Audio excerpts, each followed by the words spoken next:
वालेकुम and very warm welcome. आप देख रहे हैं प्रोग्राम गुड मॉर्निंग पब्लिक। तो पब्लिक को सोहाफजिल की तरफ से एक बार फिर से सुबह बखैर। मेरे साथ मौजूद है रिस्पेक्टेड अब्दुल रऊफ साहब। अस्सलाम वालेकुम। और हमारा साथी मौजूद है इस्लामाबाद में। इस्लामाबाद में बड़ी परेशानी का आलम है एक लिहाज से देखा जाए तो, क्योंकि जो पॉलिसी मेकर्स हैं उनकी समझ में नहीं आ रहा मुल्क को जो इतने सारे मसाइल हैं दरपेश, इनसे निकलने की राह क्या होगी। कोशिश पूरी कर रहे हैं, इसमें कोई शक नहीं है। लेकिन एक तो ये हुआ कि कल बिजली का बम गिरा, फिर तकरीबन 8 रुपए पर यूनिट उसमें इजाफा हो गया।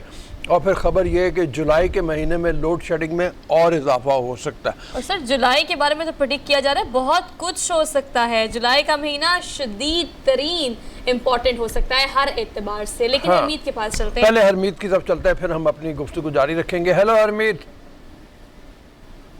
जी अस्सलाम वालेकुम, सत श्री अकाल, गुड मॉर्निंग। रोज़ साहब दुरुस्त फरमाया आपने, क्योंकि हालात इस किस्म के हैं कि हर नया दिन जो है पिछले से ज़्यादा मुश्किल गुजर रहा है। और अब जिस तरह वज़ीर आज़म खुद अब हाथ उसने जोड़ दिए कि भैया लोड शेडिंग होगी और कमाल की होगी।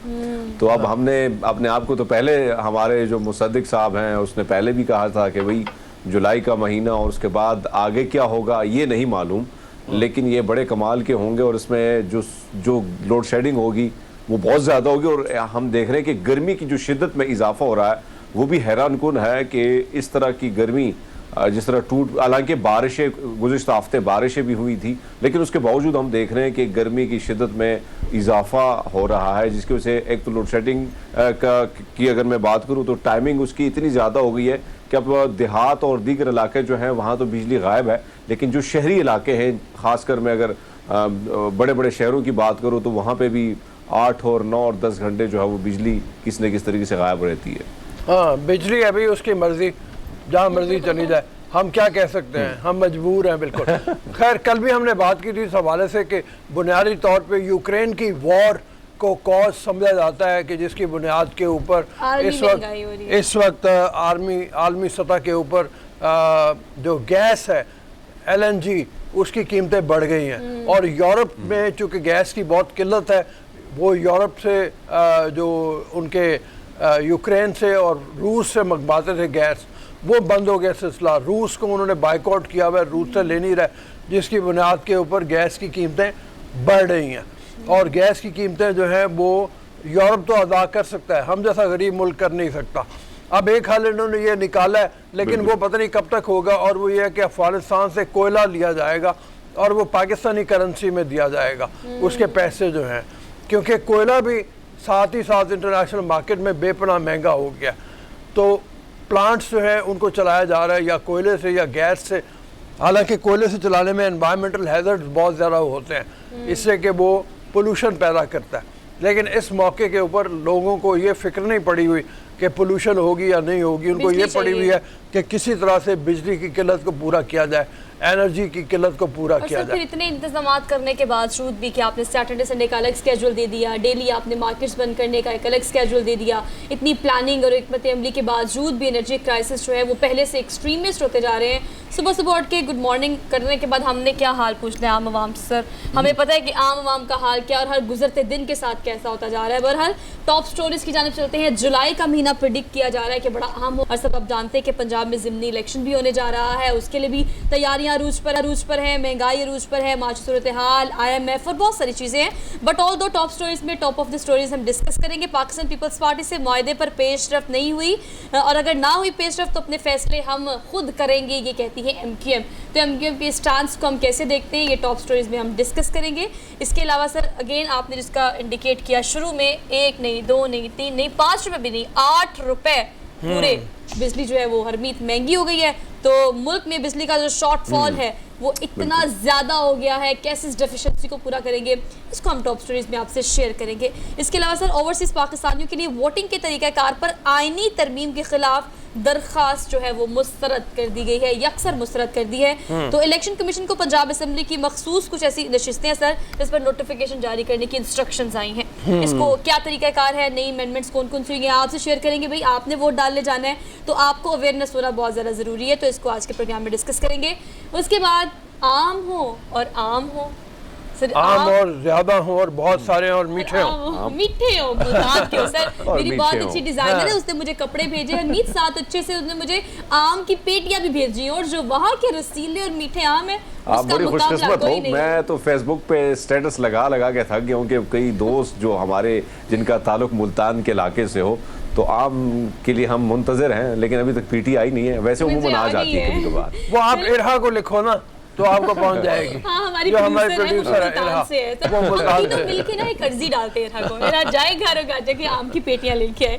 चलिए, आम की फसल तैयार हो चुकी है पक्के, और कहाँ से इसका क्या क्या प्रोसेस होता है, कौन से कितने इकसाम होते हैं आम के, इस पर हम आपको डिटेल में एक पैकेज भी दिखाएंगे। इसके अलावा जामुन की अफादियत पर सर बात करेंगे। बड़ा कोई छोटा सा टाइनी सा फल है और इसको मुझे तो समझ नहीं आती सर, मुझे तो कभी शुरू से पसंद ही नहीं आया। ऊपर से जामुन रंग की आज मैंने शर्ट पहन ली है लेकिन वो पता नहीं अब ये फल किस तरह का है। सुबह सुबह जब मैं वॉक करने जाती हूँ सर, यकीन करें आजकल ये पीक पे है सीजन ना, इतने बच्चे सिर्फ जामुन इकट्ठे करने पहुंचे होते हैं पूरे उसके अंदर, पार्क के अंदर। खैर, इस पर भी हम आपसे डिटेल में बात करेंगे। सिंध हुकूमत का 11,000 बंद स्कूल्स खोलने का ऐलान भी किया गया है, जो कि अच्छा इनिशिएटिव गर्दाना जा रहा है।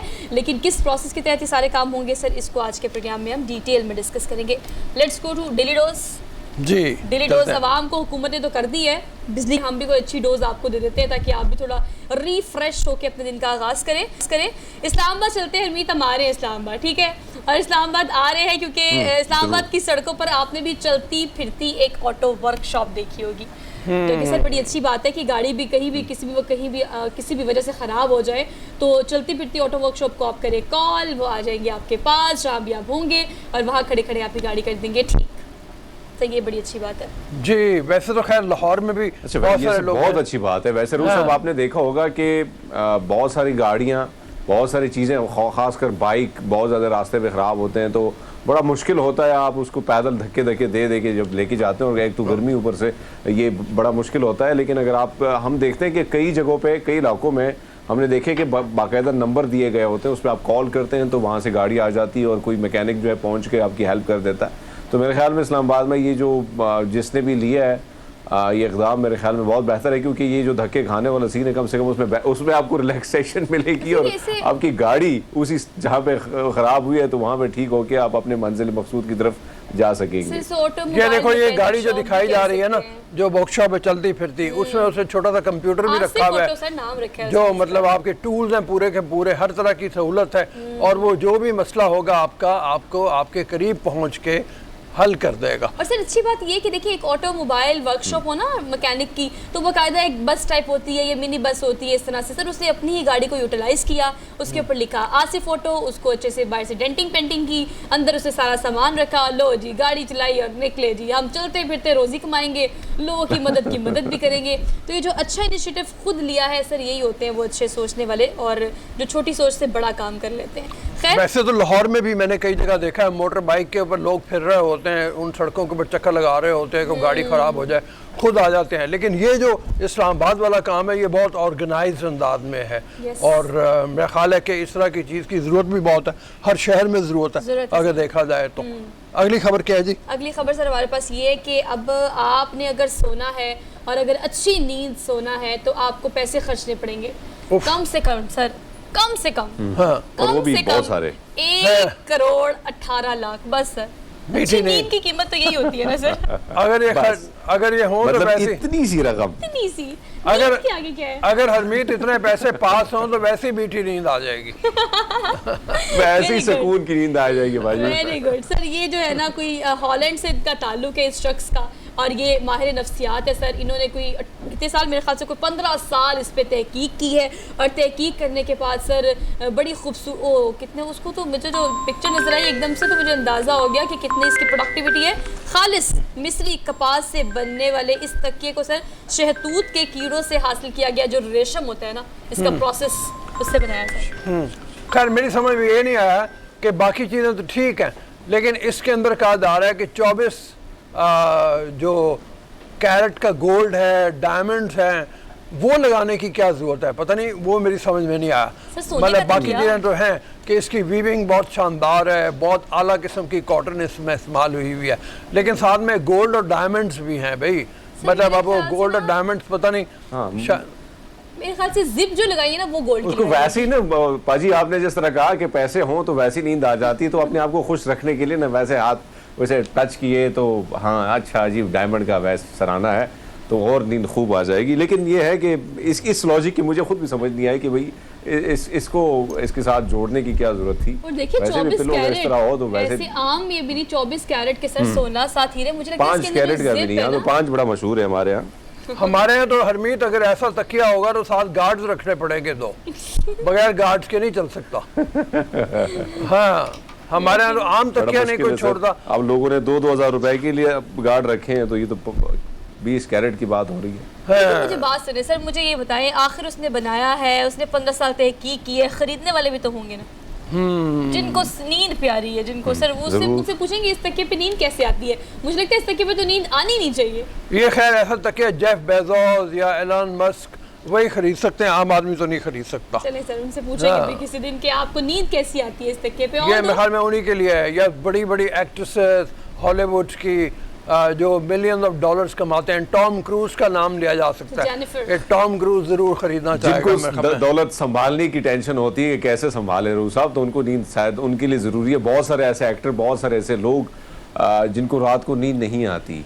हमारे वज़ीर आज़म शहबाज शरीफ साहब को भी रात को नींद नहीं आती, जागते रहते हैं, तो मेरे ख्याल में उनके लिए भी जरूरी है। उनके लिए भी एक तकिया जरूरी है। ठीक है, कौमी खजाने से ना हो और तोशा खाना में ना रखा जाए, क्योंकि तोशा खाने से कौमी खजाने से खरीदेंगे। अच्छा जी चले अब हम आगे बढ़ते हैं और आगे बढ़ के आपको फिर हमने आज आम का जिक्र किया और काफ़ी ज़्यादा कर लिया। तो जी पाकिस्तान के आम पूरी दुनिया में बहुत मशहूर हैं। मुत्तहिदा अरब अमारात में होगा मैंगो फेस्टिवल सर, जिसमें आपके 9 इकसाम के रखे जाएंगे सारे के सारे ये फ्रूट्स हम मैंगो कहते हैं और बड़े मशहूर है सर। आपको पता है बड़े बड़े बड़े अरसे तक सियासतदान यहाँ से तोहफे के तौर पर इस आम को, यानी इस नौयत के सारे आम जितने भी काइंड्स के होते हैं, मुल्तान के सर कौन कौन से होते हैं? वैसे नाम काफ़ी सुने हुए मैंने। बाहर के मुल्कों में रह के आम खरीदना तो बस ऐसे ही है जैसे तकिया ये जो जिसका जिक्र हम कर रहे थे वो महंगे खरीदने हो? वाली बात होगी। बहुत महंगे मिलते हैं। मुझे याद है एक बहुत दफ़ा महंगे होते हैं, बहुत एक दफ़ा मैं इंग्लैंड जा रहा था अपने रिश्तेदारों के पास, तो उन्होंने मुझे कहा कि आते हुए 10 किलो आम ले आना। तो मैं 10 किलो आम ले गया। अच्छा जब मैं जाके उतरा, मैं सो गया दोपहर को, शाम को जब मैं उतरा तो वो मार्कर से ना एक एक आम के ऊपर एक एक खानदान का नाम लिख रहे थे, ये फलां खानदान के लिए, ये फलां खानदान के लिए। बड़ा बड़ा आम था जो मैं लेके गया। मैं बड़ा परेशान हुआ, मैंने कहा एक आम एक खानदान खाएगा। उन्होंने कहा फिर ऐसे ही हो सकता है यहाँ पे तो मतलब ये है कि उसकी और कीमत उतनी हमें कदर ज़्यादा नहीं है कि सर हम कितने आम है, वो कितना आम हो अच्छा, और और फिर बहुत आम सारे आम ऐसे हैं सोहा, जिस तरह आपके लिए पीटी आई है ना, छोटे छोटे आम वो जो आपके लिए बड़े स्वादिष्ट हैं, बड़े Yes. लजीज किस्म के, वो शीरी किस्म के हैं। मैंने खुद बाहर इस किस्म के आम देखे हैं जिनसे जब मैं पूछता था कि भैया कहाँ से आते हैं ये आम, तो कहा जाता था कि भाई सीधे पाकिस्तान से आते हैं और हमने कभी नहीं देखे हैं ये पाकिस्तान में। हाँ, लास्ट ईयर मुझे एक दोस्त ने एक पीटी भिजवाई और मुझे कहा कि हरमीत ये हम बेचते हैं बाहर दुनिया, बहुत कम ही पाकिस्तान में हम देते हैं, दोस्तों को गिफ्ट के तौर पर देते हैं। यकीन मानो एक तो आम कमाल का बड़ा, और उसका स्वाद ना पूछें भाई, स्वाद आ जाता था। वैसे भी अब सोचता हूँ उसके बारे में तो वैसे ही मुंह में स्वाद आ जाता है। पर सर मुझे ऐसा लगता है कि खास पैदावार है जो कि सिर्फ बाहर भेजने के लिए लगाई जाती है। ये वही जिसकी हरमीत आप बात कर रहे हैं, पाकिस्तान में उसकी सप्लाई कंपैरेटिवली उस तरह से नहीं होती। ये सिर्फ बनाए इसलिए जाते हैं, प्रोसेस इसलिए किया जाता है ये पैदावार कि सिर्फ इसको बाहर भेजना है, जो कि अच्छे ज़र मुबादला भी है पाकिस्तान के लिए। लेकिन सर ये फेस्टिवल जो होने जा रहा है इसमें काफ़ी तैयारी की है पाकिस्तान ने भी, और वहाँ के भी लोग काफ़ी बेपना इकसाम है आम की, और वो इकसाम वहाँ पे रखी जाएंगी डिस्प्ले के ऊपर। और दुनिया में पॉपुलर होता चला जा रहा है पाकिस्तानी आम, वैसे अगर देखा जाए तो Yes, sir. अपने स्वाद की वजह से, अपने जायके की वजह से, अपनी और कसरत खुशबू की वजह से। कसरत से भी हमारे पास है, हम हाँ। इसकी अच्छी पैदावार करते हैं और अच्छा ख्याल रखते हैं। और बड़ी तादाद में इस दफ़ा सर गर्मी थी, गर्मी की वजह से कहा गया कि आम वक्त से पहले पक गया तो कोई फसल को थोड़ा नुकसान हो सकता है। अदरवाइज़ अगर हम पिछले सीजन्स की बात करें तो पिछले सीजन में हमने आम को देखा, उसकी पैदावार बहुत बड़ी तादाद में डिस्ट्रीब्यूशन भी होती है और हर तरह का फल हमें एक शहर में मिल जाता है सर। हम चले ब्रेक की तरफ। ब्रेक लेते हैं, ब्रेक के बाद वापस और हम चलेंगे अपनी टॉप स्टोरीज की तरफ डिटेल में। आप देखते रहिए गुड मॉर्निंग पब्लिक।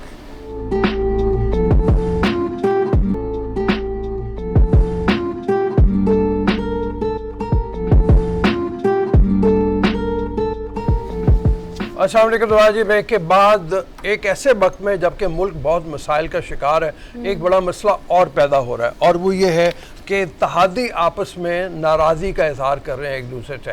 इसकी बुनियादी वजह तो बलदियाती इंतखाबात हैं जो सिंध में हुए और जिसके बारे में MKM नाराज़ है, वो एतराज़ कर रही है, JUI नाराज़ है, वो एतराज़ कर रही है और वो कह रहे हैं कि हमारे मसाइल अगर हल ना हुए, MKM ख़ास तौर पे कह रही है तो हमें सड़कों पे आना होगा, हमने जो मुआहदा किया था उसके ऊपर अमल दरामद नहीं हो रहा। इसके साथ साथ बाप पार्टी ने भी अपनी नाराज़गी का इजहार किया है। खालिद मक्सी ने बहुत सख्त ट्वीट किए, बहुत सख्त बयानात दिए। उसके साथ असलम बोतानी, वो भी बलूचिस्तान से जिनका ताल्लुक़ है बाप पार्टी से, वो भी नाराज़गी का इजहार करते नज़र आ रहे हैं। इस नाराज़गी को ख़त्म कैसे किया जाएगा, ये नाराज़गी कितनी ज़्यादा ख़तरनाक है। JUI ख़ास तौर पे वो भी कह रही है कि पीपल्स पार्टी सिंध के ख़िलाफ़ हम एहतजाज करेंगे, मुज़ाहरे करेंगे।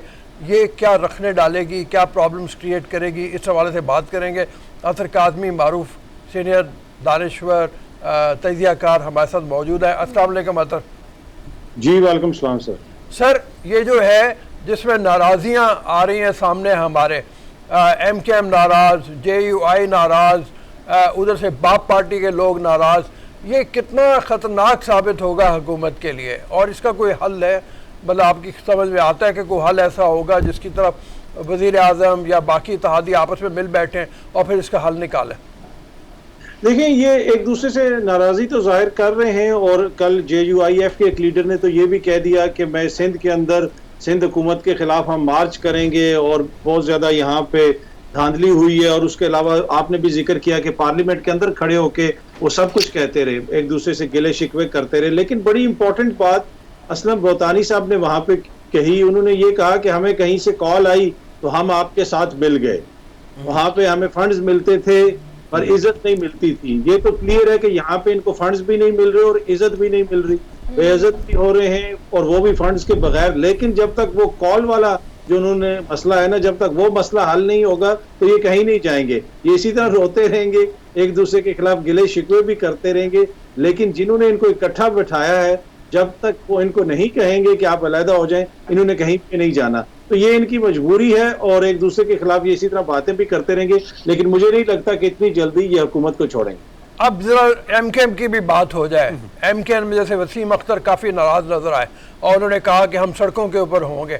MKM का बड़ा मसला ये है कि उनको अपनी बका के लिए भी बहुत से बयानात देने की ज़रूरत है। कुछ नाराज़गियाँ जेन्युइन भी है उनकी, लेकिन MKM हर बार आती है एक अपने हकूक़ के लिए एक पुरंदा उठा के, वो जो भी हुकूमत होती है उसके पास जाती है, नाराज़गी का इजहार करती है, लेकिन फिर मान भी जाती है, कुछ शराइत के ऊपर वो मान भी जाती है। तो MKM अब क्या पोजीशन ले रही होगी? बिल्कुल, जिस तरह आपने जिक्र किया कि MKM का एक ये रिवायती किरदार है कि जिस भी हुकूमत में वो होते हैं, जब भी फाइनेंस बिल आना हो, कोई भी इंपॉर्टेंट मौका हो तो वो गिले शिकवे करते हैं। वैसे तो इत्तेहादी हुकूमतों में गिले शिकवे होते हैं, लेकिन MKM जिस तरह कह रही है कि अब हम अपना फैसला करेंगे, अब हम कोई बाहर निकल आएंगे, भादराबाद को ताला लगा देंगे। प्रॉब्लम यह है कि अगर इतना सब कुछ आप कराची की आवाम के लिए कर रहे होते तो आज MKM इस पोजीशन में ना होती। MKM अगर अपने फैसले खुद कर रही होती तो क्या MKM इस पोजीशन में होती? इनका दरीना मौक़िफ़ ये रहा है कि कराची की आवाम या फिर जहाँ पे इनका मैंडेट है हैदराबाद में, वहाँ पे सिंध हुकूमत हमेशा इस तरह का रवैया रखती है कि आवाम को वहाँ पे नुकसान पहुँचता है, ना तरक्याती काम होते हैं, ना दीगर जो मसाइल हैं वो हल होते हैं। तो उसके बावजूद ये जाके पीपल्स पार्टी के साथ क्यों मिले? क्यों मिले? वही वजह जो मैंने आपको पहले बता दी। तो जब आपने फैसले एक टेलीफोन कॉल पे करने हो तो फिर आपकी जितनी मर्जी तकरीरें हों, आपके जितने मर्जी दावे हों, जिनके खिलाफ आप तकरीरें कर रहे हैं, उनको भी पता है कि आपको किसने भेजा है। तो इस वजह से वो भी आपको फिर ज्यादा सीरियस नहीं लेते, मसाइल को वो तूल देते रहते हैं, कहते हैं ठीक है आहिस्ता आहिस्ता चीजें चलती रहेंगी। तो मुझे भी यही लगता है कि MKM गिले शिकवे भी करती रहेगी, लेकिन उन्होंने जाना कहीं पे नहीं है, इन्हीं के साथ रहेंगे ये। जी हरमीत। अच्छा अतर साहब, हमने देखा कि सिंध में जो इलेक्शन, बलदियाती इलेक्शन हुए हैं तो कच्चे से डाकू भी मंगवाए गए स्पेशली उनके लिए, फिर गाड़ी भी प्रोवाइड की, पुलिस ने FIR तक नहीं दर्ज कराई और वीडियो आपके सामने चलती रही। हमने देखा कि जो इत्तेहादी हैं वो भी गिला शिकवा करते रहे और तहफ़्फ़ुज़ात का इजहार करते रहे। लेकिन अब जो होने वाले हैं जुलाई में, जो अभी इलेक्शन होने जा रहे हैं, जिसमें इत्तेहादी यानी हुकूमत के जो इत्तेहादी हैं वो भी मिलकर खान साहब के अगेंस्ट लड़ना चाह रहे हैं। खान साहब की जानिब से जो बयान आया है कि एक बहुत बड़ी जो मुनज़्ज़म धांधली का जो मंसूबा है वो तैयार किया गया है, तो आपको लगता है कि इलेक्शन बड़ा टफ होगा खान साहब के लिए, और अगर टफ होगा तो क्या इसको खूनी इलेक्शन कहा जा सकता है? शेख रशीद साहब का एक नया बयान सामने आया कि अगर इस किस्म की धांधली होगी जिसमें अंपायर और इलेक्शन कमीशन एक साथ होंगे और धांधली के तमाम रिकॉर्ड टूटेंगे तो खून खराबी के बहुत सारे खदशात उन्होंने जाहिर किए हैं। क्या ख्याल है आपके इस पॉलिसी सर? देखिए, एक तो ये जो आपने जिक्र किया कि कच्चे से डाकू मंगवाएं, जब एक चीज़ वाफिर मिकदार में शहरों में मौजूद है और सिंध के दारुल हुकूमत में मौजूद है तो कच्चे से मंगवाने की उनको क्या जरूरत थी, ये नहीं मुझे समझ आई। दूसरी चीज़ एक और ये है कि जो आपने जिस तरह कहा कि अगला इलेक्शन कैसा होगा, सिंध के इलेक्शन का हमने देखा कि वहाँ पे लड़ाइयाँ भी हुई, वहाँ पे बैलेट बॉक्सेस उठा के पानी में फेंके गए, उनके ऊपर ठप्पे पे ठप्पा लगता हमने देखा। और ये वो चीज़ें और ये इतराज़ात हैं जो अपने इत्तेहादी हुकूमत के कर रहे थे। MQM ने भी किए ये, इसके साथ साथ JUIF ने भी इस हवाले से बातें की, लेकिन इस सब के बावजूद ये सिस्टम को ठीक करने के लिए तैयार नहीं है। अगर EVM के ऊपर बात हो, इलेक्शन की इस्लाहत के ऊपर बात हो, तो बहुत सारी ऐसी चीजें जिनके ऊपर काबू पाया जा सकता है। हो सकता है EVM आइडियल ना हो, लेकिन वो बहुत सारे मसाइल से आपको छुटकारा दिला सकती है, इसलिए कि जब एक दफा सिस्टम के अंदर वोट चला जाएगा दोबारा कोई उसको वोट को फाड़ नहीं सकेगा, ना ही कोई एक्स्ट्रा वोट उसमें कोई डाल सकेगा। तो उसके बावजूद ये इसके ऊपर एग्री क्यों नहीं करते? ये एग्री इसलिए नहीं करते कि यहाँ पे अगर सिंध हुकूमत ने इसका फायदा उठाया तो पंजाब के ज़िमनी इंतखाबात में नून लीग इसका फायदा उठाएगी, किसी और जगह पे कोई और जमात उसका फायदा उठाएगी। तो ये जो रवायती सियासत है, ये जो रवायती मारपीट होती है इलेक्शन में, ये इनको सूट करती है सिस्टम को, और ये जो सिस्टम इस वक्त चल रहा है तो इस वजह से ये इसी तरह चलने देंगे। जहां तक ये ताल्लुक है कि अगले इलेक्शंस कैसे होंगे, देखिए जी, हमने स्वात में भी एक इलेक्शन देखा PK7 में, वहां पे उस तरह हमें चीजें नजर नहीं आई, उस तरह लड़ाई झगड़े नहीं हुए, 13 जमातें एक तरफ थी, PTI एक तरफ थी, वो फिर भी जीत गए, लेकिन उस तरीके से हमें वो हालात नजर नहीं आए, क्योंकि उसमें बड़ा किरदार इंतजामिया का होता है। इलेक्शन कमीशन जो चीजें भी कंट्रोल करता है वो इंतजामिया के जरिए कंट्रोल करता है। तो सिंध की इंतजामिया का जो किरदार था उसकी वजह से चीजें जो है उसमें थोड़ी सी पेचीदगियां पैदा हुई। अब यही सूरत हाल हमें पंजाब में नजर आ रही है। जहां तक आखिरी आपने जिक्र किया कि खूनी होगा, मेरी ख्वाहिश है कि खूनी ना हो, लेकिन यहाँ पे तो आपने देख लिया कि बल्दियाती इंतखाबात हैं, उसमें भी मसले मसाइल होते हैं। तो अमन ओमान की सूरत हाल तो यकीनन उसमें मसाइल पैदा होंगे, लेकिन इसी के लिए हमारे इदारे हैं, इसी के लिए हमारे इंतज़ामिया है, तो उनको इस हवाले से देखना चाहिए और मैं उम्मीद करता हूँ कि वो मुमकिन बना सकेंगे एक पुरअमन इंतखाब। अच्छा अतर, ये सारी जो चीज़ है, अगर इंतशार बढ़ता चला जाता है, आपस में इत्तेहादी नाराज़ रहते हैं, तो क्या ऐसी पॉसिबिलिटी है जिसको फिर शेख रशीद ही कह रहे हैं कि मैं तो सितंबर अक्टूबर में इलेक्शन देख रहा हूँ, क्या ये इलेक्शन की तरफ लेके जा रहे हैं, अर्ली इलेक्शंस की तरफ? देखिए, अगर ऑब्वियसली चीजें मैनेज नहीं होंगी तो फिर अर्ली इलेक्शन की तरफ जाना पड़ेगा। उसके साथ साथ बात यह है कि ये सारी जमातों को इस चीज का भी इदराक है कि जो हालिया दिनों में फैसले हुए हैं इसका क्रेडिट इन सब को जाता है। तो ये किस मुंह से जाएंगे अवाम के पास? क्या अवाम इनको दोबारा इलेक्ट करेगी? तो अगर ये समझते हैं कि इनका मैंडेट अवामी है तो फिर तो ये इतनी जल्दी इंतखाबात में नहीं जाएंगे। हाँ, अगर इनको कोई एश्योरेंस दी गई है कि आप इंतखाबात में जाएं, आपको हेल्प की जाएगी, या फिर इनका ये ख्याल है कि हम सब मिल के मुकाबला करेंगे और दोबारा हुकूमत बनाने में कामयाब हो जाएंगे, तो फिर तो शायद हम अर्ली इंतखाबात की तरफ चले जाएं। लेकिन मुझे लगता नहीं है कि ये इतनी आसानी से अर्ली इंतखाबात को कॉल करेंगे। लेकिन आप ये देखो कि जो ज़्यादातर सर्वेज आते हैं, हाँ हरमीत, चलो आप पूछ लो पहले। जी हरमीत। जी सर, सॉरी सर। अच्छा सर, बात मुल्क की जो मईशत के हवाले से अगर हम देखें तो लड़खड़ास ही रही है, हालात आपके सामने हैं। अब इसहाक डार साहब के आने की बातें हो रही हैं, उनको लाने की बात हो रही है। नवाज शरीफ साहब जो हैं खुश नहीं है मिफ्ता साहब से, हालांकि मुलाकात भी हुई है उनकी। तो सर, खान साहब जिस तरह कहा करते थे कि मफरूरों, जमानतियों और मुलजिमों की ये हुकूमत है, तो जब अब ये भी इसहाक डार साहब भी आ जाएंगे तो एक मुहर जो है वो सख्त हो जाएगी खान साहब के इस बयानिए पे। सर देखिए, वो मेरे ख्याल में उसमें इसहाक डार साहब के आने की जरूरत नहीं है। वैसे ही जब आप काबीना देख लें, काबीना में कितने % लोग हैं जिनके ऊपर मुकदमात हैं या फिर वो जमानतों पे हैं, वज़ीर आज़म साहब के ऊपर खुद किस किस्म के मुकदमात हैं, आपके वज़ीर दाखिला के ऊपर किस किस्म के मुकदमात हैं, तो वो तो सबके सामने है कि जिस तरह इनको इकट्ठा किया गया और इन सबको मिला के हुकूमत बनाई गई, और इसमें जितने भी लोगों के ऊपर जो जो मुकदमात हैं वो हमें पता है। बाकी खान साहब का एक सियासी बयानिया है, वो कहते हैं कि जनाब इनमें बहुत सारे मसाइल हैं, इनके ऊपर केसेस हैं, उनकी अपनी जमात में भी लोगों के ऊपर केसेस हैं। पाकिस्तान का निज़ाम ऐसा है कि सम टाइम आपके ऊपर वैसे ही मुकदमात कायम कर दिए जाते हैं जो साल चलते रहते हैं, उसका कोई नतीजा नहीं निकलता। तो वो तो बात ठीक है। अब हो सकता है जो इसाक डार साहब के ऊपर मुकदमात हों वो मुकदमात से सियासी नौयत के हों, लेकिन ये फैसला फिर अदालतें करती हैं। अगर आपने मुल्क में सिर्फ हुक्मरानी करनी है, अदालतों के फेस नहीं करना, और जब आपके ऊपर केसेस हों तो आप मुल्क से बाहर चले जाएं, जब आपकी हुकूमत आए तो आप वापस आ जाएं, तो फिर सवालात तो उठेंगे। सर अच्छा, ये हालात के बाद सर ये कहिएगा कि हम जो अलायंस देखते हैं पीडीएम का, वो उस तरह से मुस्तहकिन नहीं है। जितनी जमातें अल्टीमेटली, जैसे आपने कहा कि अगर इलेक्शन हो जाते हैं बिफोर टाइम तो सबने वापस जाना है अपना निशान लेकर, अपना एक मैंडेट लेकर, अपना एक नैरेटिव लेकर आम आवाम के पास वापस जाना है अपनी अपनी पार्टीज़ में। तो ये जो पीडीएम है इसको आप किस तरह से देखते हैं? अब हालात इस तरह के हो गए कि सब अपनी जान छुड़ाना चाह रहे हैं, अपना अपने मैंडेट, अपना अपना अलायंस लेके निकलना चाह रहे हैं वहाँ से। नहीं, मेरा नहीं ख्याल। देखें, ये तासुर पाया जाता है कि इनको पता नहीं है ये कर रहे क्या है, कंफ्यूज हैं या घबराए हुए। जो इन्होंने करना था वो इन्होंने कर लिया। इन्होंने अपने मुकदमात वगैरह के हवाले से जो खुद को रिलीफ देना था वो रिलीफ दिया, ईसीएल से अपने नाम निकाले, और ये इकट्ठे इसलिए हुए एक निकाती एजेंडे के ऊपर कि अगर हम इकट्ठे नहीं हुए तो इमरान खान हमें खा जाएगा, वो सियासी तौर पे हमें खत्म कर देगा। खुर्रम दस्तगीर साहब ने बिल्कुल साफ अल्फाज में ये उस दिन नेशनल टीवी के ऊपर भी कह दिया। तो मेरा नहीं ख्याल कि ये जितने मर्जी इनको मसाइल हो, इनका असल जो मसला है, इनका जो दुख है वो साझा है। जब तक इमरान खान है ये लोग एक दूसरे के साथ देते रहेंगे, क्योंकि इनको पता है कि हम अगर अलहदा हुए तो हमारी हुकूमत खत्म हो जाएगी, और फिर अगर कोई दूसरी हुकूमत आई तो फिर हमसे बाजपुरस होगी, मुकदमात भी आगे चलेंगे। तो ये तमाम तर गिले शिकवों के बावजूद, एक दूसरे को बुरा भला कहने के बावजूद, ये कहने के बावजूद कि अब हमारी यहाँ पे इज्जत भी नहीं है, ये इसी तरह इकट्ठे रहेंगे और इसी तरह ये मुल्क को चलाते रहेंगे। बड़ी मेहरबानी अतर, थैंक यू वेरी मच। मैं हमें ब्रेक की तरफ हमें जाना है, ब्रेक के बाद वापस आएंगे। बिजली के नर्ख जो बढ़ रहे हैं, 8 रुपए तकरीबन पर यूनिट इसमें इजाफा किया गया है, इसकी सूरत हाल क्या है, क्यों ये नर्ख बढ़ रहे हैं, तवानाई का जो बहरान है वो किस सूरत में अख्तियार करेगा, क्या सूरत अख्तियार करेगा, इसी तरफ चलेंगे, डिटेल में बात करेंगे। छोटी सी ब्रेक लेनी है, वापस आते हैं। Keep watching good morning public.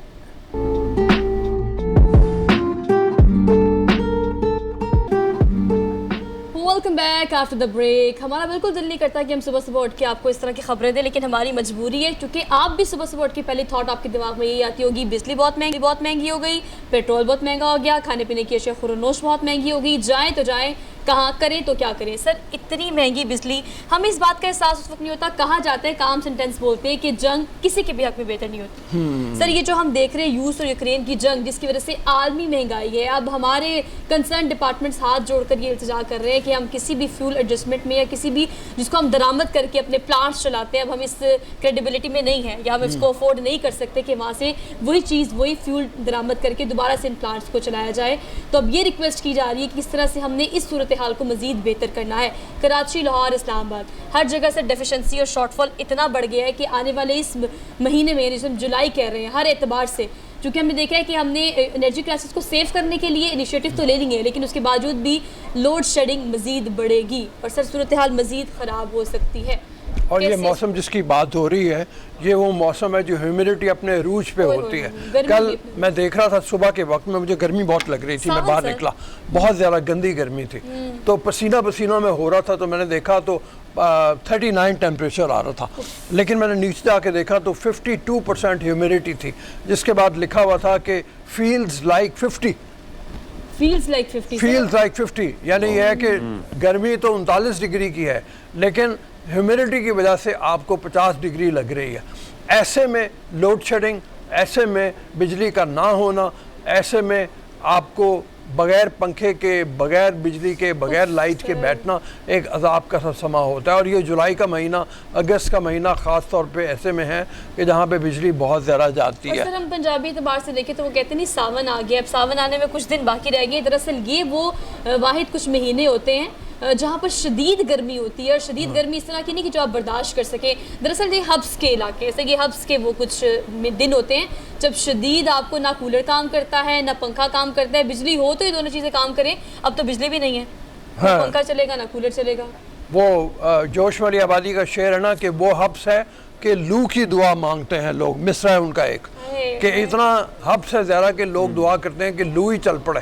तो लू का मौसम फिर भी बेहतर होता है। बहरहाल हरमीत जो है उनका कमेंट भी लेते हैं, जहाँ पे खैबर पख्तूनख्वा में क्या हाल है लोड शेडिंग का, वहाँ पे लोग क्या कहते हैं, इस्लामाबाद में क्या पोजीशन है।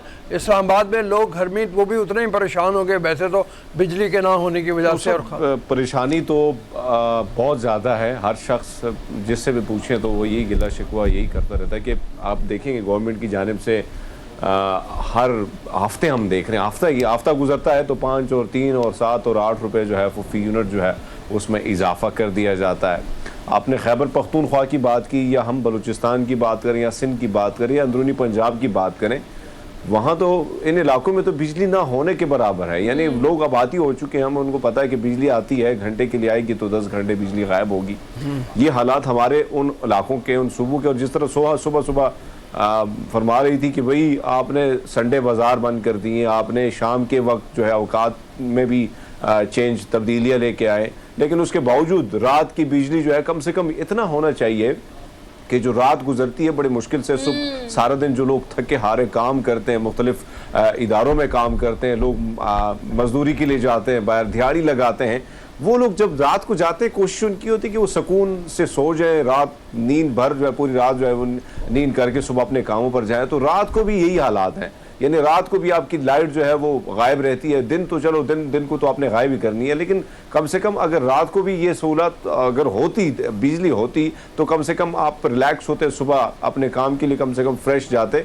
लेकिन हम ये हालात रावलपिंडी में भी देख रहे हैं, रावलपिंडी में भी बहुत सारे इलाकों में बिजली जो है वो बिल्कुल गायब है। इस तरह इस्लामाबाद के मुख्तलिफ सेक्टर में 2 घंटे के लिए लाइट जाती है और उसके बाद जी हरमीत बिल्कुल आपने बता दिया। बाकी मुल्क का भी सूरत हाल यही है।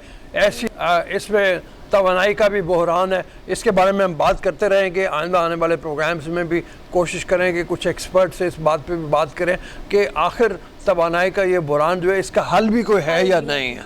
तो अभी चलते हैं एक ब्रेक की तरफ। हमें इसे ओवरकम करने में, हम इस पर बात करेंगे। हमने छोटी सी ब्रेक लेनी है, हम वापस आते हैं, आप देखते रहिए गुड मॉर्निंग पब्लिक।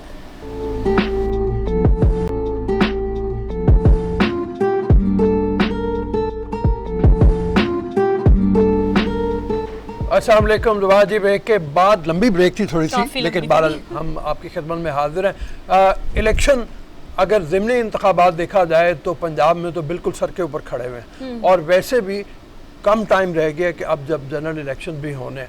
उस हवाले से इलेक्शन कमीशन के ऊपर बहुत से सवालात उठते हैं। लोग जानना भी चाहते हैं इलेक्शन कमीशन की जिम्मेदारियां क्या हैं, वोटर्स लिस्ट किस तरह से बनाई जाती है, आजकल अगर कोई डिस्प्ले सेंटर बनाए गए हैं तो उनका क्या मकसद है, मुझे अपने वोट का इंदराज किस तरह से कराना है, या अगर वोट का इंदराज ठीक नहीं हुआ चेक करके उसको ठीक किस तरह से करना है। ये बहुत सारे सवाल हैं जिसके लिए आज हमने इलेक्शन कमीशन ऑफ पाकिस्तान से ही 2 रिप्रेजेंटेटिव्स को दावत दी है। एक और अहम बात ये है कि आम आवाम ने सिंध में जो भी सूरत हाल देखी इलेक्शन की, इंतखाबात की, उसके बाद आपको गाइड करना बहुत ज़रूरी है। ये सेगमेंट स्पेसिफिकली सिर्फ आपके लिए कि अगर आपने वोट का इंदराज कराना है तो, और अगर वोट को ट्रांसफ़र कराना है तो, इसके अलावा वोटर लिस्ट क्या है, इंतखाबी लिस्ट क्या है, डिस्प्ले सेंटर कौन सी नई मिथ है जो कि इंट्रोड्यूस कराई गई है इलेक्शन कमीशन की जानिब से, just to guide you guys कि आप लोगों ने इतना अहम वोट जिसकी कदर का अंदाज़ा अब आपको हो जाना चाहिए पाकिस्तान की मौजूदा सूरत हाल को देख के, तो बड़ा सोच समझ के आपने वोट देना है। इसके लिए डिटेल में आपके सारे सवालों के जवाब देने के लिए हमारे साथ जो मौजूद हैं स्टूडियो में, उनका तारुफ मैं आपसे करा देती हूँ। नज़र अब्बास साहब हमारे साथ मौजूद है,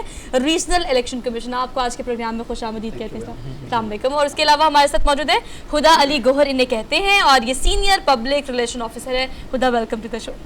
साहब आपसे शुरू कर लेते हैं, आप ये बताइएगा कि इस तमाम तर सूरत हाल में अब हम चाहते हैं कि अच्छे, शफाफ और वो इलेक्शन जिसमें आवाम को बाशऊर बनाया जाए कि ये आपने अपना वोट किस तरह से इस्तेमाल करना है। क्या क्या ऐसी चीज़ें जो आवाम को बताना ज़रूरी है, जिनको कीप इन माइंड रखना है इस इलेक्शन में जो कि होने जा रहे हैं जुलाई में? जी थैंक यू वेरी मच जी। बिस्मिल्लाहिर्रहमानिर्रहीम। सबसे पहले मैं शुरू करूंगा जॉन लिविस के उस कोट से जो उन्होंने 1965 में मसावी हकूक़ की जब तहरीक थी उसमें कामयाबी हासिल करने के बाद जो उनके फॉलोअर्स थे उनसे खिताब करते हुए कही थी कि किसी भी जमहूरी माशरे में अपने हकूक़ की जंग लड़ने के लिए वोट जो है सबसे कारआमद गैर मुतशद्दिद हथियार है। तो जब हम अपने हकूक़ की बात करते हैं, अपने हकूक़ की हासिल करने के लिए जद्दोजहद करते हैं, तो वोट का इंदराज और उसका सही इस्तेमाल ये बुनियादी शराइत हैं ताकि पहले हम अपना ट्रू रिप्रेजेंटेटिव इलेक्ट करें, उसके बाद जाके हम अपने नुमाइंदे के थ्रू जो हमारे मसाइल हैं, जो हमारी रिक्वायरमेंट्स हैं, उनके हसूल के लिए हम अपनी जदोजहद को पाए तकमील तक पहुँचाने के लिए कोशिश करें। बिल्कुल सही। अच्छा, ये फरमाइए कि इंदराज जैसे करवाना है, बिल्कुल बेसिक क्वेश्चन से कर लेते हैं, तो किस तरह से इंदराज करवाया जाता है अपने वोट का? उसके लिए कोई SMS के ज़रिए करना है, कहीं सेंटर पे जाना है, क्या करना है? अभी basically election commission of Pakistan ने मयादी नज़रसानी की अपनी जो एक स्कीम है वो शुरू की हुई है। बेसिकली ये हमारी जो है ये अगस्त तक जारी रहेगी। इस वक्त तक पूरे मुल्क में बहुत सारे डिस्प्ले सेंटर्स कायम कर दिए गए हैं जहां पे आप 8300 के ऊपर SMS करके अपने वोट के जो हैं मंदरजात चेक कर सकते हैं कि वोट कहाँ पे पड़ा हुआ है, कौन से ब्लॉक में है, कौन से एरिया में है, और अगर उसमें कोई दुरुस्ती की गुंजाइश मौजूद है या उसमें तस्हीर रिक्वायर्ड है या कोई ऐसा शख्स जिसने अभी 18 साल की उम्र को पहुँचा है और उसने नए वोट का इंदराज कराना है, तो उस सेंटर पर मुतलका पे जाके उसके साथ साथ हमारे तमाम ज़िलाई जो दफातर हैं उनमें हमने हेल्प डेस्क कायम किए हुए हैं जो कि 24 घंटे काम करते हैं, 3 शिफ्ट्स में काम करते हैं। वहाँ पे हमारे लोग 24 घंटे मौजूद रहते हैं।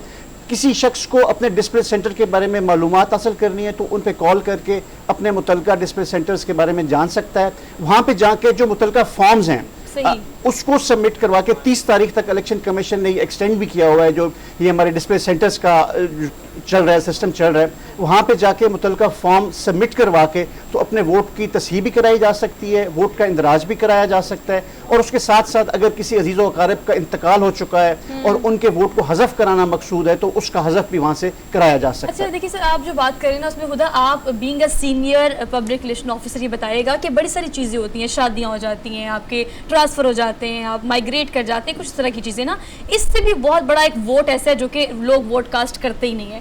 अब इंदराज हमने कर लिया, सर ने बड़े अच्छे से एक्सप्लेन किया, लेकिन अगर हम दुरुस्तगी की बात करें, हम वोट ट्रांसफ़र करने की बात करें, हम कवायफ की दुरुस्तगी की बात करें, तो आम वो आपको गाइड कीजिएगा कि ये चीज़ें दुरुस्त करके जहाँ पर आप मौजूद है वहाँ पर अपना वोट या किस तरह से हम इसको कैश कर सकते हैं, किस तरह से उसको ठीक कराया जा सकता है। जैसे सर ने बताया कि इस वक्त हमारी जो ड्राफ्ट वोटर लिस्ट्स हैं उनको हमने डिस्प्ले सेंटर्स में डिस्प्ले किया हुआ है। ठीक। तो जो भी अवाम जो है अपने वोट ट्रांसफ़र करवाना चाहती हैं, अपनी कवायफ में जो है वो दुरुस्तगी करवाना चाहते हैं, तो उसके लिए हमारे जो मुतल्लिका फॉर्म्स हैं, जैसे फॉर्म 15 हमारे पास न्यू वोट रजिस्ट्रेशन का फॉर्म है, इसके अलावा जो फॉर्म 17 है वो कवायफ में दुरुस्तगी का फॉर्म है। इसके बाद हमारे पास एक फॉर्म 16 होता है जो कि जो हमारे मतलब फैमिली में से अगर किसी की डेथ हो गई है और उनका वोट जो है वो आपको, ये भी लोगों की जिम्मेदारी है कि वो अपना जिन लोगों की उनकी फैमिली में डेथ हो गई है उस वोट को खारिज करवा लें, और वो फॉर्म 16 के जरिए करवाया जाता है। तो जैसे आपने बताया कि ख़वातीन जिनकी शादी हो गई और फिर एड्रेस चेंज हो गया, तो उस सूरत में उन्हें हमारा जो फॉर्म 15 है वो भी वो इस्तेमाल कर सकते हैं, और अगर कवायफ में दुरुस्तगी करवानी है तो उसके लिए वो फॉर्म 17 जहाँ पर वो है वो उस वोट को यूज कर सके, जाया ना करें। अच्छा, डिस्प्ले सेंटर्स कितनी बड़ी तादाद में बनाए गए हैं, कहाँ बनाए गए ताकि लोगों को आसानी हो जाने? बिल्कुल, डिस्प्ले सेंटर्स हमने लोगों की आसानी के लिए ही बनाए हैं, और पंजाब प्रोविंस में हमारे पास तकरीबन 20,000 के करीब डिस्प्ले सेंटर्स मौजूद हैं, और इनकी लिस्ट मुकम्मल हमारी वेबसाइट पर भी मौजूद है। और जैसे कि सर ने बताया हमारे हेल्पलाइन नंबर्स हैं जहाँ पर हमारे ऑफिसर्स जो हैं वो बैठे हुए हैं, और कोई भी फ़ोन करता है उनको तो उनको गाइड किया जाता है कि उनका डिस्प्ले सेंटर जो है वो कहाँ पर बना हुआ है, और वो वहाँ पर जाकर जो भी उनका मकसद है वो दर्ज करवाना है, दुरुस्तगी करवानी है, करवा सकते हैं। साहब ये फरमाइए कि कितना स्टाफ आपने तैनात किया है इस काम के लिए, डिस्प्ले सेंटर्स के लिए या इंतखाबी फहरिस्तों को देखने के लिए? और दूसरी बात ये है कि अगर नज़रसानी हो गई है उसके बाद भी कोई अपने वोट का इंदराज करवा सकता है? हाँ जी, ये बड़ी ज़रूरी और बड़ा अच्छा क्वेश्चन आपने किया, क्योंकि ये अभी जो फहरिस्त आवेज़ा की गई है डिस्प्ले सेंटर्स में, ये गैर हतमी इंतखाबी फहरिस्त है। अच्छा, मीनिंग देयर बाय कि इसमें गलती की गुंजाइश मौजूद है, और अगर किसी शख्स को SMS करने पे पता चलता है कि उसका वोट उसकी मतलूबा जगह पे मौजूद नहीं है, तो इसी वजह से डिस्प्ले सेंटर्स कायम किए गए हैं। हर डिस्प्ले सेंटर्स पे डिस्प्ले सेंटर इंचार्ज मौजूद है, उनके ऊपर सुपरवाइजर्स मौजूद हैं, उनके ऊपर असिस्टेंट रिटर्निंग रजिस्ट्रेशन ऑफिसर्स मौजूद हैं, और फिर हर ज़िले में हमारे डिस्ट्रिक्ट रजिस्ट्रेशन ऑफिसर्स मौजूद हैं जिनके पास जाके अपने वोट को सही भी कराया जा सकता है, इंदराज भी कराया जा सकता है। और वंस कि ये जो मयादी नज़रसानी की जो स्कीम है ये ख़त्म हो जाती है, तो उसके बाद भी वोटर लिस्ट क्लोज नहीं होती उस वक्त तक जब तक इलेक्शन का शेड्यूल अनाउंस नहीं होता। हमारे डिस्ट्रिक्ट जो इलेक्शन कमिश्नर्स हैं वो डिस्ट्रिक्ट रजिस्ट्रेशन ऑफिसर्स भी हैं, उनके पास किसी भी वक्त जाके जो उस वक्त का मतलूबा फॉर्म होगा वो जमा करा के अपने नए वोट का इंदराज भी कराया जा सकता है और उनकी तस्हीह भी कराई जा सकती है। हमारे साथ हरमीत मौजूद हैं, हरमीत का सवाल ले लेते हैं एक, फिर हम आगे चलेंगे। जी हरमीत। अच्छा, मैं यही जानना चाह रहा हूँ कि बहुत सारे लोग जो हैं, एक तो अवेयरनेस ना होने के बराबर है। अभी ये बहुत अच्छी बात है कि इलेक्शन कमीशन की जानिब से मुख्तलिफ जगहों में मुहिम जो है वो चलना शुरू हो जाएगी, लेकिन इससे पहले हमने देखा है कि लोग 18 साल, बहुत सारे ऐसे लोग मैंने देखे जिनसे हमारी मुलाकातें होती हैं, उनको नहीं पता होता कि वोट का इंदराज कैसे होता है, ना उसी तरह मुहिम जो है लोगों को समझाने के हवाले से कोई ऐसी चीज़ हुई है। तो अब मैं आपसे जानना चाह रहा हूँ कि एक शख्स जिसका जो माइग्रेट हुआ हो किसी अपने इलाके से और उसको ये नहीं समझ आती क्योंकि वोट ऑलरेडी उसके उस इलाके में है, अब वो जिस इलाके में है तो उसका इंदराज कैसे होगा, नए इलाके में जब वो आया हुआ है उसका इंदराज वो कैसे करेगा। और दूसरी बात, क्या वो अगर वापस दोबारा वोट के लिए जाना चाहता है तो 2 जगह उसको ये हक हासिल है कि वो अपने इलाके में जाके वोट कास्ट कर सकता है। जी Amit, thank you very much for your question. बड़ा इंपॉर्टेंट क्वेश्चन है और ये तमाम जो हमारे अवाम है उनसे रिलेट करता है। सबसे पहले तो ये कि इलेक्शन कमीशन ने पूरे मुल्क में बहुत सारे ज़राए से इसको पब्लिक अवेयरनेस क्रिएट करने के लिए अपने प्रोग्राम शुरू किए हुए हैं, जिसमें हम मुख्तलिफ कॉलेजेस में जाके, यूनिवर्सिटीज़ में जाके ये पब्लिक अवेयरनेस कैंपेन्स चलाते हैं।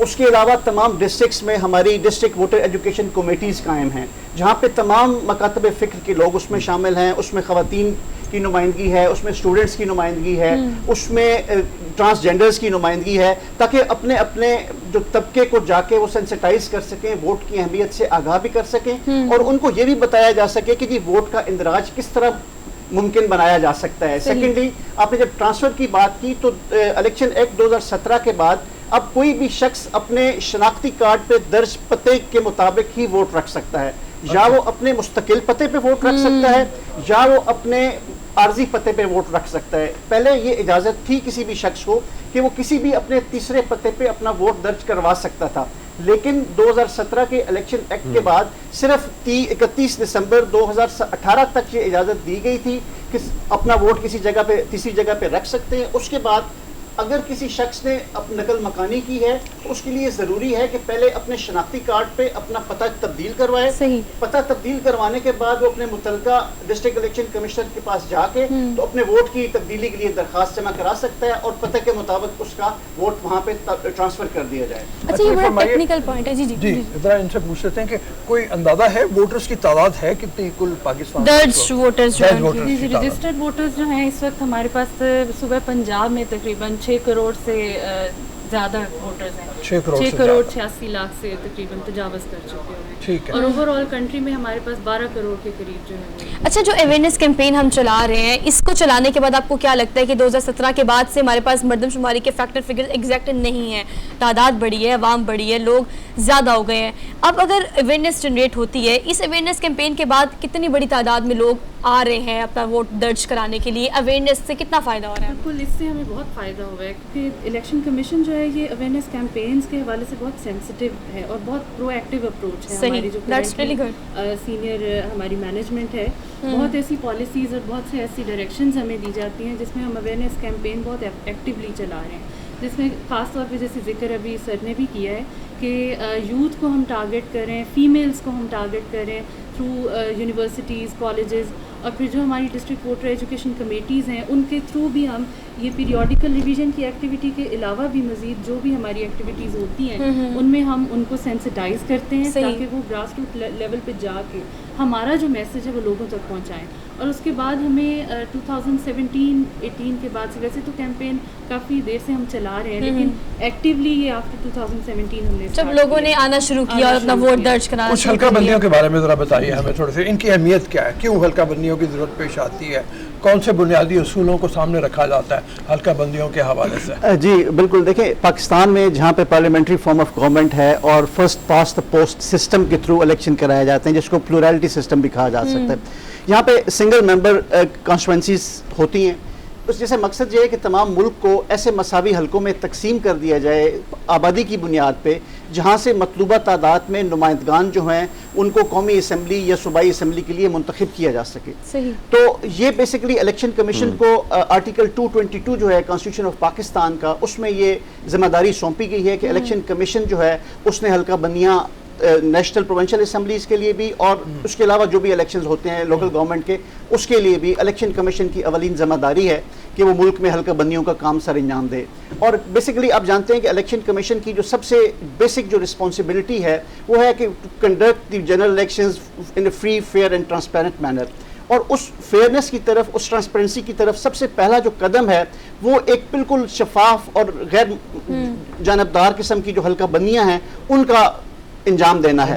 तो इलेक्शन कमीशन ऑफ पाकिस्तान 2017 के बाद जब पहले हल्का बंदियाँ की गई थी, तो आपको पता है कि आबादी का, जैसा आपने जिक्र भी किया वोटों के हवाले से, कि आबादी में तब्दीलियाँ आती रहती हैं, लोग ट्रांसफ़र कर जाते हैं एक जगह से दूसरी जगह पे, अमवात हो जाती हैं, नई पैदाइश बहुत होती है। तो उसमें जो आबादी का तनासब है उसको हल्कों में बरकरार रखने के लिए हर सेंसस के बाद, हर मरदमशुमारी के बाद इलेक्शन कमीशन की जिम्मेदारी है कि वो नई हल्का बंदियाँ कराए। उसके साथ साथ इलेक्शन को इंक्लूसिव रखने के लिए और इनको कंपेटिटिव रखने के लिए भी हल्का बंदियाँ नए सिरे से करना एक दैट इज अनदर। कितने हल्के हैं, आपने हल्का बंदियों की बात की, हो गए, अगर कौमी और सूबाई की बात की जाए तो कितनी हल्के हैं, और प्लस ये बताएगा कि क्राइटेरिया क्या होता है, किस तरह से हम हल्कों को डिस्ट्रीब्यूट करते हैं, किन बुनियादों पर? हाँ जी, बेसिकली पाकिस्तान में इस वक्त नेशनल असम्बली के 266 हल्के हैं और प्रोविंशियल असम्बली के हमारे पास 593 हल्के हैं, जिसमें पंजाब के 297 कॉन्स्टिट्यूंसीज हैं पंजाब प्रोविंस की। ठीक है। हल्का बंदियाँ बेसिकली जो हम करते हैं उसका एक सेट प्रिंसिपल है, एक तरीक़ेकार के मुताबिक है कि when we start delimiting a district, specific district, तो उसमें हम ये करते हैं कि उसको नॉर्थ से स्टार्ट करते हैं। सही। नॉर्थ से स्टार्ट करने के बाद हम क्लॉकवाइज उसको आबादी को पूरा करते हैं और साथ साथ जो उसके डिफरेंट कॉग्निट फैक्टर्स हैं, जो प्रिंसिपल्स हैं which are enshrined in the section 20 of the elections act 2017, जिसमें कहा जाता है कि पॉपुलेशन की equity, compactness of the area, contiguity of the area, ease of communication और ये तमाम चीज़ों को, और फिर साथ साथ जो फिजिकल फीचर्स हैं कि से कि कोई पहाड़ है तो ये देखा जाए कि जिस तरह हिली एरियाज हैं उनकी डिलिमिटेशन करते हुए लोगों की बेसिकली जो ईज ऑफ कम्युनिकेशन है उसको देखा जाए। मकसद बुनियादी ये है कि लोगों के लिए आसानियाँ मुहैया की जाएँ। बिल्कुल ऐसे। जिस तरह इशफाक अहमद साहब कहा करते थे कि अल्लाह ताला हमें आसानियाँ अता फरमाए और औरों के लिए आसानियाँ पैदा करने की तौफीक अता फरमाए। तो बेसिकली ये काविश है लोगों के लिए आसानियाँ पैदा करने की कि उनको हल्का बंदियाँ इस तरह की करके दी जाए कि वो अपना एक हकीकी नुमाइंदा मुंतखब कर सके, उनका हक हो, उनका हक हो। ये हरमीत का सवाल ले लेते हैं हल्का बंदियों के हवाले से। जी। अच्छा सर, मैं अगर हम देखें तो मरदमशुमारी के हवाले से अगर हम देखें 2017 के बाद फिर मरदमशुमारी नहीं हुई है, तो दोबारा हल्का बंदियों के हवाले से अगर बात की जाए तो इसकी ज़रूरत क्यों पेश आती है, और इसके साथ साथ ये भी बताइए कि हल्कों में आबादी का जो फ़र्क है वो किस हद तक बढ़ जाता है? जी हमीद, बहुत शुक्रिया, बड़ा आपने टेक्निकल क्वेश्चन किया और बड़े क्वेश्चन की ज़रूरत भी थी कि 2017 के बाद गो के मरदमशुमारी नहीं हुई, लेकिन जब 2017 में हल्का बंदियाँ की गई 2018 के जनरल इलेक्शंस के लिए, तो उस वक्त हतमी जो नताइज थे मरदमशुमारी के वो नोटिफाइड नहीं हुए थे। इसलिए जो आर्टिकल 51 है कॉन्स्टिट्यूशन का, उसमें एक प्रोवाइजो डाल दिया गया था कि 2018 के जो इंतखाबात हैं उनके लिए गैर हतमी जो नताइज हैं मरदमशुमारी के, उनकी बुनियाद पे हल्का बंदी की जाए। उसके बाद हल्का बंदियों के बाद जितने भी बाई इलेक्शंस 2018 के उस हवाले से जो बाई इलेक्शंस हैं वो, और 2018 के जनरल इलेक्शंस उन हल्का बंदियों पे किए गए थे जो कि गैर हतमी नताइज जो थे मरदमशुमारी के फिगर्स पे उन पे लिए गए थे। अब क्योंकि हतमी नताइज सेंसस कमीशन ऑफ पाकिस्तान ने जारी कर दिए, उसके लिए उसकी वजह से इलेक्शन कमीशन पे ये बाइंडिंग था कि इलेक्शन कमीशन हतमी जो फिगर्स हैं सेंसस के उनको लेके नए सिरे से हल्का बंदियां करे, और उसी वजह से इलेक्शन कमीशन ने ये अभी जो रिसेंटली हल्का बंदियां की हैं उनको पाए तकमील तक पहुंचाया। अच्छा, हल्का बंदियां हो गई हुदा, ये बताएगा वोट हमारा राइट है तो फिर ऑब्जेक्ट करना भी हमारा राइट है, आम आवाम का राइट है, वो नहीं समझ आएगा तो हम कर सकते हैं ऑब्जेक्शन। इस एम्बिग्विटी को क्लियर कीजिएगा कि किस तरह से हाउ वी कैन प्रोसीड, कि अगर हमें कोई ऑब्जेक्शन है किस टाइम पीरियड में एक तो हम ऑब्जेक्ट उठा सकते हैं, फिर उसका तरीक़ाकार क्या है, फिर उसे कंसीडर भी किया जाता है, क्योंकि हमने प्रैक्टिकल बात करनी है ना। बहुत सारे लोग ये इलेक्शन कमीशन पे, देखिए हमारा इदारा है, हमारा कंसर्न डिपार्टमेंट है, लेकिन बहुत सारे लोग कहते हैं कि उस चीज़ को उस तरह से प्रोसीड नहीं किया जाता। वो तरीक़ाकार शेयर कीजिएगा ताकि लोगों को पता चले कि आप ये भी राइट इस्तेमाल कर सकते हैं। बिल्कुल हमारा जो इलेक्शन कमीशन इदारा है इसमें बिल्कुल लोगों को राइट दिया जाता है कि वो ऑब्जेक्शन भी कर सकते हैं। और उसमें ये कि जैसे हमने बात की है कि ये जो वोटर लिस्ट हैं ये इब्तदाई वोटर लिस्ट हैं, ये ड्राफ्ट वोटर इनिशियली अभी इनिशियल हैं बिल्कुल, और ये इसीलिए पब्लिक के लिए डिस्प्ले की गई हैं कि अगर उनको कोई एतराज़ात हैं इस पर, कोई इसमें वो दुरुस्तगी अपनी वोट में या किसी और वोटर पर कोई एतराज़ है कि ये इस हलके की वोटर लिस्ट में किसी वोटर का नाम वो देखते हैं और वो समझते हैं कि ये इस हलके का वोटर नहीं है, तो वो एतराज़ भी कर सकते हैं। हल्का बंदियों पर भी ऑब्जेक्शन किया जा सकता है। हल्का बंदियों पर हमारी हर एक्टिविटी का बाकायदा शेड्यूल होता है। ठीक है, इसका तरीक़ाकार क्या है हल्का बंदी पे एतराज़ करने का? हल्का बंदी का एतराज़ जब जो ड्राफ्ट हल्का बंदी की फहरिस्त है वो जब आवेज़ा कर दी जाती है तो 30 दिन के अंदर, अभी 30 दिन के अंदर 30 जून तक जो भी वोटर है उस मखसूस हलके का जिसने अपने हलके की हल्का बंदी के ऊपर एतराज़ दाखिल करना है वो 30 दिन के अंदर 30 जून तक इलेक्शन कमीशन में सेक्रेटरी इलेक्शन कमीशन के नाम पे दरख्वास्त जमा करा सकता है, उसमें तब्दीली की भी दरख्वास्त जमा करा सकता है और अपनी प्रपोजल भी साथ दे सकता है। उसके लिए इलेक्शन कमीशन में बाकायदा तौर पे डेस्क कायम है तमाम सूबों के लिहाज से,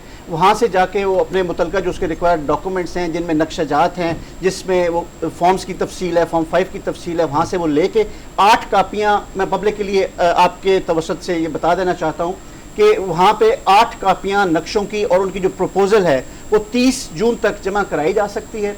उसके बाद इलेक्शन कमीशन के पास 30 दिन के अंदर अंदर उनके ऊपर उन्होंने सुनवाई करनी है और हेयरिंग के बाद जो लोग जिस किसी की जेन्युइन प्रॉब्लम्स होंगे, जेन्युइन इश्यूज होंगे, उनको एड्रेस करते हुए इलेक्शन कमीशन उसमें तब्दीली के अहकाम जारी कर सकते हैं। ठीक है हरमीत। जी जी, अच्छा सर, एक और चीज़ हमने जो देखी है, ख़ास कर ये चीज़ बड़ी सामने आती है कि एक शख्स जो किसी एक सेक्टर में, अगर मैं इस्लामाबाद की बात करूं तो वो अगर G11 में रहता है तो हमेशा ऐसा होता है कि उसको पता भी नहीं होता है, उसको 1 साल 5 साल पहले उसने वोट जो है G11 में दिया होता है, तब जाके पता चलता है भाई आपका जो है F11 चला गया है वोट, अब आपने वहाँ देना होगा। ये क्यों ये चीज़ें पेश आती हैं और फिर इसको चेंज करने में ये जो प्रोसीजर है उसमें कितना वक्त लग सकता है, क्योंकि आपका इलाका वही है, आपने वोट वहाँ कास्ट किया और अचानक आपका वोट कहीं और चला जाता है और आपको पता भी नहीं होता है। ये चीज़ें भी हमने बहुत सारी शिकायत देखी हैं। देखिए इसमें ये कि देखिए इलेक्शन कमीशन ने जैसे सर ने बताया कि 2018 तक जो है 3rd एड्रेस पर जो है वो वोट होता था, ठीक है, लेकिन अब ये जो है ये कंपल्शन है कि आपके आईडी कार्ड वाले एड्रेस पर ही आपका वोट रजिस्टर होना चाहिए। तो ऐसा नहीं है कि एड्रेस जो है वो चेंज हो जाता है, वो 3rd एड्रेस को जब तक आप चेंज नहीं करवाते, मतलब अब आपके परमानेंट एड्रेस पर वोट रजिस्टर्ड है, अब आपके परमानेंट या टेम्प्रेरी दोनों में से एक पर। सर अगर आप ऐड करना मैं इसमें ऐड कर दूं हरमीत के बेसिकली इशू ये था उन लोगों का कि जिन्होंने 2018 के बाद तीसरे पते पे दर्ज अपने वोट को ट्रांसफर नहीं करवाया था, क्योंकि इलेक्शन कमीशन ने बारहा ये कैंपेन भी चलवाई थ्रू मीडिया के through electronic media, print media और मुख्तलिफ फोरम्स पे जाके हमने ये लोगों को उनको ये सेंसिटाइज करने की कोशिश भी की कि आप अपना 3rd एड्रेस पे जितने वोट दर्ज हैं उनको आप अपने मौजूदा पते पे या अपने शनाख्ती कार्ड पे दर्ज मुस्तकिल पते पे मुंतकिल करवा लें। तो काफ़ी ज़्यादा लोगों ने उसको मुंतकिल करवा लिया, लेकिन जो लोग उनको मुंतकिल नहीं करवा सके उनको ऑटोमेटिकली उनके परमानेंट एड्रेस पे इलेक्शन कमीशन ने 2018 के बाद शिफ्ट कर दिया। उसके बाद पहले भी एक हमने जो थी हमारी जो स्कीम थी इसकी मयादी नज़रसानी की, वो भी हमने स्टार्ट की। अभी ये सेकंड टाइम मयादी नज़रसानी की इलेक्ट्रल जो स्कीम है अपडेशन की इलेक्ट्रल रोल की वो चल रही है। लोगों से आपके तवसत से भी जनरल मीडिया के तवसत से भी इलेक्ट्रॉनिक प्रिंट मीडिया के तवसत से भी मुख्तलिफ फोरम्स भी हम जा के लोगों से ये रिक्वेस्ट कर रहे हैं कि 8300 पे अपना वोट चेक करें, उसकी जांच पड़ताल करें और अगर कहीं पे उसमें दुरुस्तगी की ज़रूरत है तो इस वक्त टाइम है आप मुतलका सेंटर पे जाके अपने वोट की दुरुस्तगी या इंदराज उसमें करवा सकते हैं। देखिए ये इसलिए भी ज़रूरी है, अगर हमें पब्लिक देख रही है तो वो इसलिए भी ज़रूरी है कि सर कोई कोताही ये थोड़ी सी आप काहली का मुजाहरा इसीलिए करते हैं कि अगर हल्के चेंज हो जाते हैं, आपका वोट कहीं दूर कास्ट कर दिया जाता है या कहीं दूर हल्का बंदी हो जाती है, इस तरह के बहुत सारे रीज़न इसकी वजह से आपका एक स्लिपिंग वोटर भी है। सर आपने कहा 6 करोड़ से ज़ायद वोटर्स हैं, ऐसे कौन से वोटर्स हैं जो कि जिनका दर्ज हो चुका है लेकिन हम उनको उस तरह से एक्टिव नहीं देखते, हम स्लिपिंग वोटर्स के तौर पर उनको देखते हैं। और इस कैंपेन के बाद हम क्या चाहते हैं कि वो वोटर्स भी, एक तो वो जो उन्होंने इंदराज कराया नहीं वो इंदराज कराएं, दूसरा जो इंदराज करा चुके हैं वो आसानी के लिए ये सारी इन्फॉर्मेशन लें और फिर वोट कास्ट करने के लिए आएँ। हाँ जी बिल्कुल, बेसिकली देखें वोट की अहमियत से इनकार तो कतई नहीं किया जा सकता, और ये इंसान का एक राइट भी है, हमारा फर्ज भी है कि दोनों मराहिल जो हैं, पहली बात जिस तरह आपने कहा कि वोट का दर्ज कराना, इंदराज कराना बहुत ज़रूरी है, फिर दर्ज कराने के बाद उसका इस्तेमाल करना, अपना हक़ रायदही इस्तेमाल करना उससे ज़्यादा ज़रूरी है। तो अगर हम अपना वोट दर्ज करवा के उसका इस्तेमाल नहीं करेंगे तो मेरे ख्याल में हम अपना जो हिस्से का हमारा जो काम है वो हम मुकम्मल तौर पे नहीं कर रहे। हम अपने मुल्क की तामीर में जो हमारा किरदार है उसको ठीक तरीके से नहीं निभा रहे। तो इदारा जो है इस हद तक कर सकता है, कंपेन्स कर सकता है, आपको ये बावर करा सकता है कि आपका वोट का दर्ज कराना कितना ज़रूरी है और किस किस तरीके से आप अपना वोट दर्ज करा सकते हैं, कौन कौन से मकामात हैं जहाँ पे ये फैसिलिटी प्रोवाइड की गई है। अब बाकी जिस दिन वोट कास्ट करना है वो हमारी विल होनी चाहिए, स्ट्रॉन्ग विल होनी चाहिए। तो अगर हम इस सोच के साथ, तामीरी सोच के साथ आगे बढ़ेंगे, अपने वोट का इंदराज भी कराएंगे और अपना हक़ रायदही इस्तेमाल भी करेंगे, तो इंशाल्लाह एक वक्त आएगा कि हम अपने बेहतरीन नुमाइंदों को मुंतखब करके अपने ऐवानों में भेजेंगे। Thank you so much sir, good to see you. बड़ी प्रोटेक्शन रही, खुदा आपका भी बेहद शुक्रिया। Thank you so much both of you. ये सारी डिस्कशन आपके लिए थी कि आपको पता चले कि आपके वोट की कीमत और कदर क्या है। तो उसके लिए अवेयरनेस आपको जागना पड़ेगा, उठें और देखें कि आपका वोट कहाँ पर है, ताकि इसको कास्ट करके अपने नुमाइंदे को जिसको आप चाहते हैं और समझते हैं कि पाकिस्तान की सूरत हाल को बेहतर कर सकता है, जाएं और वोट कास्ट करें। हमने एक छोटी सी ब्रेक लेनी है, हम वापस आते हैं। Keep watching good morning public.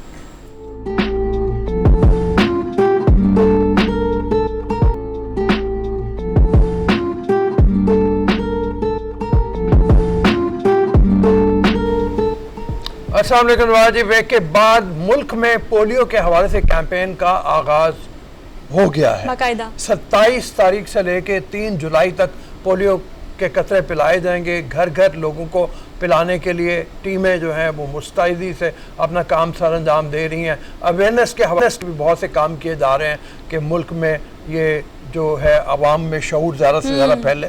बारहा आपको बताया जाता है और वो ये है कि पोलियो के कतरे पिलाने के बहुत फ़ायदे हैं। ये आपकी इस वायरस के ख़िलाफ़ इम्यूनिटी को बिल्ड करता है। पाकिस्तान बदकिस्मती से अफ़गानिस्तान के साथ दूसरा ऐसा मुल्क है जहाँ अभी तक ये वायरस पाया जाता है, और इस वायरस को जब तक जड़ से ख़त्म नहीं कर दिया जाएगा उस वक्त हमारे मुल्क के बच्चों को ख़तरा लाक होगा कि पोलियो के शिकार हो सकते हैं। अनफॉर्चुनेटली बदकिस्मती से बहुत से लोग इस गलतफहमी में मुब्तला होते हैं या ऐसे प्रोपेगेंडा का शिकार हो जाते हैं जिसके बारे में ये कहा जाता है कि पोलियो के कतरे कोई उनके इम्यूनिटी को ख़राब करते हैं, बच्चों की उनके अंदर कोई ऐसी कमज़ोरी पैदा कर देते हैं जो कमज़ोरी उनके लिए आगे चल के नुकसान का बायस बनती है। चीज़ इसके बिल्कुल बरक्स है। और इसमें यह भी होता है कि जब पोलियो का खतरा पिलाया जाता है तो आपके अंगूठे के ऊपर एक निशान लगाया जाता है। लोग इस गलतफहमी की बुनियाद के ऊपर अपने अंगूठे पे खुद निशान लगा लेते हैं, हालांकि वो पकड़ा भी जाता है सिर्फ इससे भागने के लिए। हाँ, सिर्फ इसमें शामिल ना होने के लिए। तो अपने मुल्क में इस ख़तरे को ख़त्म करने के लिए ज़्यादा से ज़्यादा आगे बढ़ के आपको पोलियो कतरे पिलाने की ज़रूरत है, इस कैंपेन का हिस्सा लेने की ज़रूरत है। ये भी बता दूं कि ये कतरे बिल्कुल बेज़रर हैं, किसी और चीज़ का ये आपके अंदर नुकसान नहीं करते। बेज़रर से मुराद ये है कि आप अगर ये समझते हों या आपको कोई ये गलतफहमी का शिकार करने की कोशिश कर रहा हो कि इन कतरों के पीने से आपके अंदर कोई मुदाफ़ियाती निज़ाम, मैंने पहले भी कहा, इम्यूनिटी का ख़ात्मा होगा, तो ये गलत बात है। ऐसा कुछ नहीं है। पोलियो कतरे आपके फ़ायदे के लिए हैं। और सर देखिए, टीम की बड़ी बात करना यहाँ ज़रूरी है। हमने जब पहले भी कैंपेन का हम हिस्सा बने थे और हम लोगों ने आपको इंडिकेट किया था, तो ये टीम जो बनाई जाती है पोलियो मुहिम के लिए बड़ी डेडिकेटेड टीम होती है। आपने कुछ भी नहीं करना, वो आपके डोर स्टेप पे आ रहे हैं, हर घर का दरवाज़ा नॉक करके कह रहे हैं कि अपने बच्चों को कतरे पिला दे पोलियो के। तो ये इतना आसान है। और सर ये जो मुफ्त चीज़ मिलती है उसके बारे में लोगों के वैसे मिसकनसेप्शन बहुत ज़्यादा होते हैं। जैसे कि अगर वैक्सीन की बात की जाए तो कोविड की वैक्सीन के बारे में भी लोगों की ये मिसकनसेप्शन थी कि फ्री है तो ये कोई ना कोई प्रोपेगेंडा है। मजहबी एतबार से भी हमारे पास बड़ी सारी मिसकंसेप्शन है जो कि पोलियो के हवाले से इस्तेमाल की जाती है। अब्दुल रऊफ साहब ने क्लियरली कहा कि मेडिकली इसका कोई नुकसान नहीं है, मजहबी एतबार से भी इसका कोई नुकसान नहीं है। अपने बच्चों को सारी जिंदगी की माजूरी से बचाने के लिए अगर आलमी सतह पर देखा जाए तो हर मुल्क ने अपने आप को पोलियो फ्री बना लिया है। सिर्फ अफगानिस्तान और पाकिस्तान में अब भी इतनी कोशिश के बावजूद भी कोई ना कोई केस किसी न किसी सिटी से निकल आता है। तो उसके लिए आपको जरूरी है कि आप इस कैंपेन का हिस्सा बने, आप इस टीम का हिस्सा बने जो आपके घर आ रहे हैं। और खाली अपने बच्चों को नहीं, अपने इर्द गिर्द सर बच्चों को भी देखना जरूरी है जिनको पोलियो के कतरे नहीं पिलाए।